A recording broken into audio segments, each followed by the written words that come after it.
Hey, what's up, garden friends? Jeff here, Tropical Plant Party. How's everybody doing? I hope you're good. I am great. I just been sitting out here with my plants. I just released Saturday's video, and I was just kind of like in the mood to do something. Do something with my plants, to be a little bit more precise. I've had the urge. I need to garden. I need to plant things, but it's just not quite time yet in my garden. I'm in zone 6.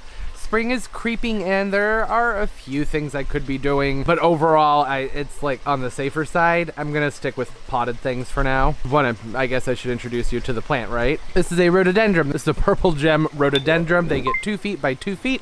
They're hardy zones 4 and up, which is perfect because I will be putting this into a pot. When I saw this at the nursery, it's from Lowe's. It's not from like anywhere fancy. Its shape and structure really stood out to me, particularly that trunk and all the branching that's in there. Like, this is a nice looking cool plant. I'm like, I think I can do something kind of cool with this. I also have this nice blue round pot here. So I'm thinking what I'm gonna do is I'm just gonna take this rhododendron and plop it down in here. So for starters, I know that this isn't like the most exciting viewer angle to be looking at the plant, but I'm kind of limited on space here. Just having a good time planting stuff. I'm going for sort of like a faux bonsai sort of look. I wouldn't particularly end up calling this a bonsai. I'll explain why later. I'm just not really going to do much with it pruning wise or shaping wise. That's pretty much it. And I have a feeling, usually when I buy these little bitty shrubs that are in these nice tall pots, they very rarely are rooted all the way through. Why did I say that so weird? So I'm gonna come in here, gently lift this up. I can even feel in here that right around here, I think is where the separation between the roots and the rest of the soil is. So I'm thinking I'm not gonna, yep, that's lifting right out. I don't even feel anything tearing. Look at that. Okay, well that was easy. So had this actually been rooted into this fully, I would have pulled that out. I would have taken a chopstick. I have one right here. I was prepared for it. And I would have gone through and feathered out the roots from the soil to loosen it up so that I could make it fit into this more shallow pot. But I don't have to do that, as you can see. So that just made things a lot easier. This is gonna be a quick video. I'm gonna gently spread the top of the soil out. Part of my cat scratches there. Still loosening up the top. That's mostly because there's a lot of loose mulch up there, some hardwood mulch, which is great. Rhododendrons like a really airy soil, an acidic soil at that. The trunk isn't straight though. That's why I wanted to loosen that top up a little bit so I can straighten this out and not have it look kind of weird and wonky. I'm okay with this being mounded up. I think that'll look sort of neat. Even actually having it kind of off center, I think that would look nice. I like the idea of it sort of looking like it's up on a hill. Just gonna go through, I'm gonna keep on backfilling. I'm gonna make sure that that soil comes down all the way here. This had one of those like security type stickers on it. I haven't been able to get it off of there. I just cut my fingernails and it's not, I'll work on it a little bit more. I didn't really try that hard. So I'm using my hand to very gently grade through here. I want it to have a smooth motion going up. I don't want this to have like a hard edge, a hard line where it goes from being flat to up to over. Did that make any sense? Just want it to look natural. As natural as something can look in a bright blue pot. All right, so I'm not going to do this, but thought I'd talk about it. Since this already has a nice line to the side of the roots in that root mass, I could, like I said, I'm not going to, but I could line this with plastic and fill it with water, and then it would have like a tiny little pond or lake underneath it. The reason I'm not doing that is because I already have a bonsai that's kind of like that, or bonsai, I should say, and it's kind of high maintenance. I keep these outdoors. Rhododendrons, azaleas, they'll always do, in my experience, particularly ones that like a chill, they're always going to do much, much, much better outside than inside. And I'll be moving this out in just a couple days when temperatures start to warm back up. I could do it now, but since the roots have been kind of messed with a little bit, I don't think it would appreciate that. I don't know if I made my point. So, and when it rains, the water gets it, the soil washes into the water, and it's a mess. I don't feel like dealing with that on another one. Just more cleaning. And I just wanted to keep this quick and simple. It's gonna fill this back in with the soil that's left in the pot. It looks like a nice rhododendron mix. It's sandy. It's got a lot of organic matter in there, which they love. I'm thinking it'll root into this a lot better since it's in a wide pot, something more shallow. Not really something so deep like this nursery can over here. I am very gently lifting it to try and make sure I can get the soil into any air pockets that are in there. Stabilize it overall, all the way around. Okay, so there's that. That's like the overall mounding habit or form I wanted to get there. I would like to top dress this with some gravel. The problem is the only gravel I have is kind of big and chunky, and I don't know if it would look quite right. I would like to use a crushed lava, something that would be traditionally used for a bonsai. Even though, like I said, I'm not really considering this a bonsai because I'm not going to be doing any pruning on it. I didn't have to do any root pruning. I'm not doing any wiring on it, so it's bonsai-ish. I do have this really pretty piece of rock here, but I just don't know if actually that looks pretty good. I like that. There's a lot of reflection from the lights, but I didn't really even have to do much of anything with that. That just sort of settled right into place. All right, cool. Works for me. And then over here, these are the rocks I was talking about. They're just like river pebbles. They're for like arts and crafts. They sell them at Lowe's and Home Depot.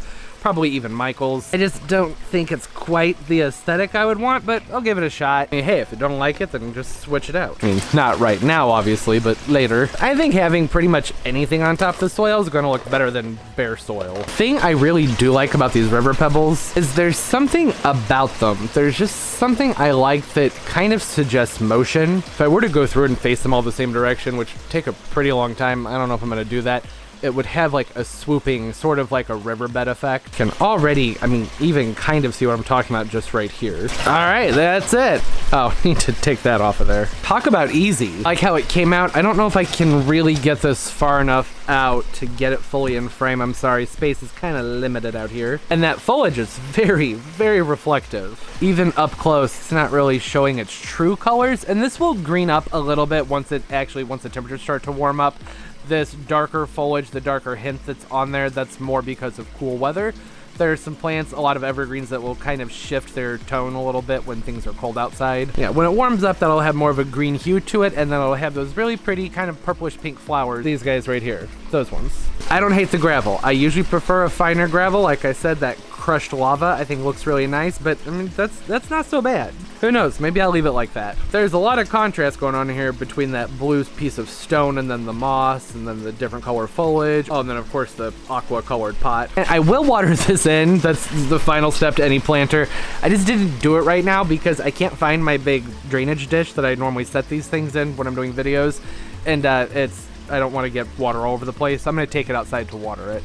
And it's dark out, so I'm sorry, I can't take y'all with me. Speaking of rhododendron, it's going to want a soil that's a little bit more on the acidic side, and since I have very alkaline water, I will be sure to add in to amend the soil with a soil acidifier. There's one from Espoma that I really like, and I'll just kind of sprinkle that on top and work it with my fingers. I'll have to pull the gravel kind of out of the way to do that, but it's not that big of a deal. It's pretty easy. Probably do that like 2 to 3 times a year. Really doesn't have to be done very often. It's pretty simple. And I'll be setting it outside in a location where it's going to get a few hours of morning sun, and then it'll have nice filtered dappled light throughout the rest of the day.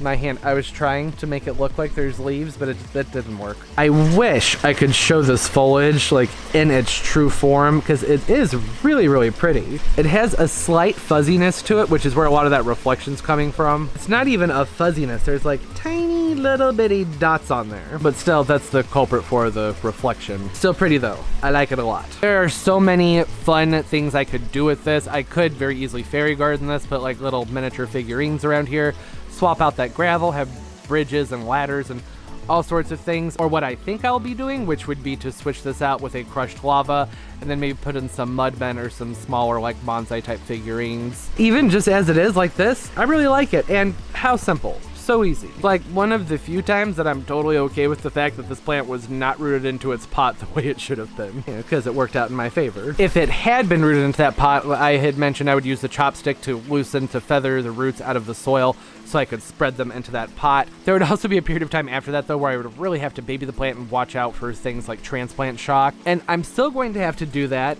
but it's nowhere near to the same extreme because it really didn't lose much as far as roots go. I just sort of spread them out a little bit. That was pretty much it. So the flower buds may not have enjoyed that, but I think they'll be all right. At least most of them. There is some pruning I could do in this, but I really, like I said, I like it. I'm just gonna leave it as it is for now. Maybe at some point, once it's done flowering, before it sets its new buds, I'll go through and thin it out so it's a little bit more airy. I would make some cuts, I'd probably cut around here, some over in here, some over in here, so that you can kind of see through the plant a little bit more. Okay, that's all. That was fun. Just had some energy, felt like planting something up. Thought it'd be fun to do so and hang out with my plant friends. Comment down below. Why did I say below? comment down below, say hi. I love talking to everybody. My social media is linked down below. I use Instagram far more than anything else. Follow me and I'll follow you back. It's a lot of fun nerding out with everybody and seeing everybody's pictures. Don't forget to hit that thumbs up. It makes a big difference for the channel, so thank you for that. And subscribe as well, because I upload multiple times a week. So hit that notification bell. That way you know when new videos come out. I hope everybody's doing well. Everything's going great and life is just fantastic for you. As always, and most importantly, everybody, keep on growing. Bye.